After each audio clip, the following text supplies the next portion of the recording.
commence tout de suite l'actualité avec l'Olympique de Marseille qui s'apprête à officialiser l'arrivée de Valentin Carboni, jeune international argentin de l'Inter. Selon le journaliste Fabrizio Romano, le transfert va être fait sous forme de prêt d'1 million d'euros, avec une option d'achat de 35 millions d'euros pour l'OM et 4 millions d'euros de bonus potentiel. Et l'Inter a aussi inclus une option de rachat de 40 millions d'euros. Et Carboni a récemment prolongé son contrat avec l'Inter jusqu'en 2029 avant de rejoindre Marseille. Maintenant, on va parler de Yan Couto, le jeune défenseur brésilien, appartenant à Manchester City, a été prêté au Borussia Dortmund. Ce transfert intervient après que Couto ait passé les 2 dernières saisons en prêt à Girona, où il a joué 95 matchs et il a délivré 17 passes décisives. Il a aussi contribué à la qualification de Girona pour la Ligue des Champions en terminant 3e de la Liga la saison dernière. Vous aurez compris que tout ça, ça va lui servir d'expérience dans des grands clubs européens, après être passé par Braga et Girona, etc. On a maintenant Robin Normand qui quitte le Real Sociedad et qui s'engage avec l'Atlético de Madrid jusqu'en 2029. Le montant du transfert est de 34,5 millions d'euros, plus 5 millions en bonus. Maintenant, on va parler de Eddie Nketiah et Arsenal réclamerait au moins 35 millions d'euros pour le laisser partir. Bon, l'info vient de tomber, les amis. Youssoufa Moukoko a choisi l'OM. Malgré les 5 offres qu'il a eues par de gros clubs en Europe,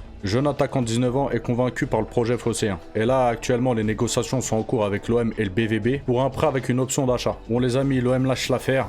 C'est la fin du dossier Eddie Nketiah. Ils n'ont pas formulé d'offre au-dessus des 27 millions. Le club n'a pas voulu se renchérir sur les montants qui étaient déjà excessifs pour eux. Et on termine, les amis, avec cette actualité du jour. N'oubliez pas de lâcher un petit like, un petit commentaire, abonnez-vous, activez la cloche de notification pour ne louper aucune vidéo. Bon, Jeux Olympiques 2024, la presse argentine est furieuse contre la France. Donc l'élimination de l'Argentine en quart de finale pendant les JO de 2024 par la France a provoqué une énorme réaction de la part de la presse argentine. Les médias argentins ont critiqué les tensions et l'incident qu'il y a eu hier soir et surtout la bagarre qu'il y a eu en fait. Ils sont même allés se plaindre sur l'accueil des supporters français en fait. Mais ils ont salué les excuses de Thierry Henry et sa sportivité genre, qui est, pour ceux qui ne le savent pas, le sélectionneur de l'équipe de France. Bref les amis, je vous dis à la prochaine vidéo, passez une bonne journée, ciao ciao.